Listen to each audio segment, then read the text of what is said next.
All right, I'm not in my office today. Someone else is in the office, but I wanted to record this video. So, The Mad Architect is out as of today. The original plan was to release it January 19th of 2026, but a lot of edits had to be made. We really tried to be as thorough as possible. I even let my dad read through the book, and he, having a good eye for details, helped a lot with refining the book just one more time. Are there more edits that could be done? Maybe, but I need to make peace with the fact that I'm not just going to catch everything, honestly.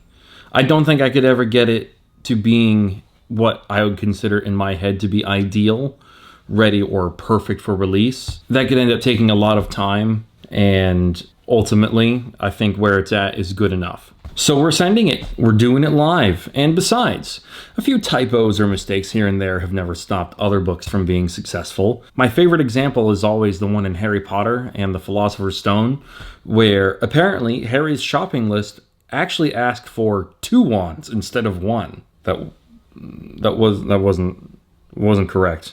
So whoops on that. Only a few edits though were actually spelling related or even grammatical. Some were formatting related, I guess, and others were mainly just story related or clarity or stuff to do with characterization. And if you were to correct, I would say actual character behavior to be more believable and more in line with what we've seen from the players on the stage. And you could, well, let's just say, you could tell which parts of the book were written when I was well rested versus when I was trying to get some writing done after having worked for 14 hours and driven 600 miles. I don't think I was fully awake for those evenings.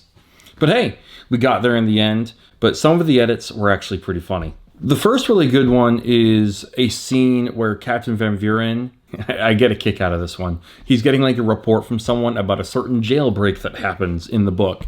And this someone being his subordinate throughout the whole interaction, well, he either has wildly outlandish but correct theories that were just a little too specific, that just kind of makes you go, were you there?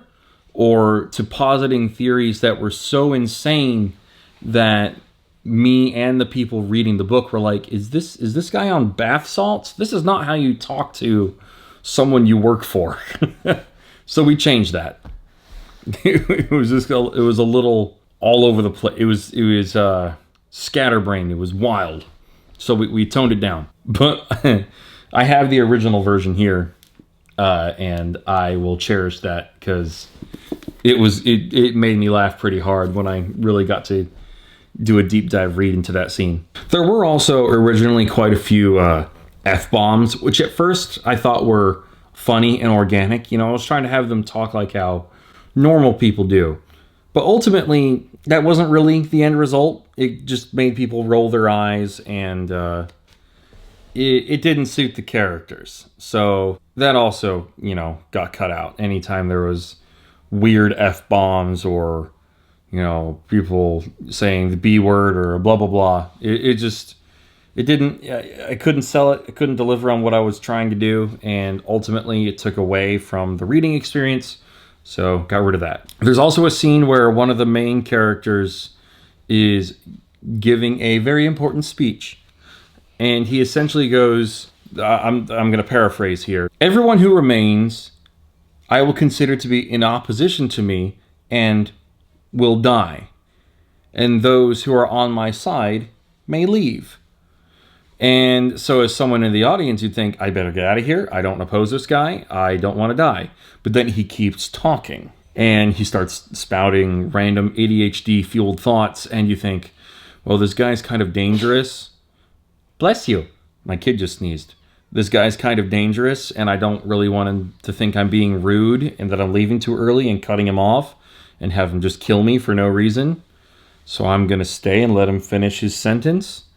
Which turns out to be a mistake, because instead of pausing to let people leave, the guy's like, all right, none of you left while I was talking, so now you all die.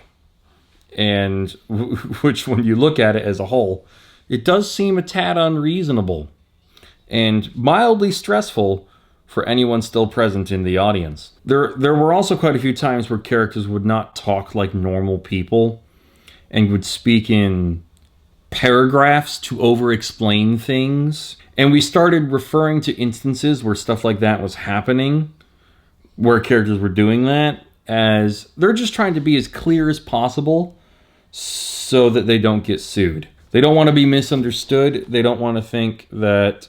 They don't want people to sue them for, like, character assassination or something. I don't know. That's kind of what was happening in my head when I was writing those scenes. It's like, I'm saying this because I want the reader and you, fellow characters, to really understand what I'm saying. So, and this isn't an edit, but every time we were going through the notes and the text, and a certain character says something along the lines of, I care about peace, prosperity, and I value life. I want to build something that lasts. I don't want to start a war, blah, blah, blah, blah, blah. And every time that happens, I myself and everyone else would just kind of go, yeah, but you blew up a city. So what you're saying and what you've done aren't really gelling together very well.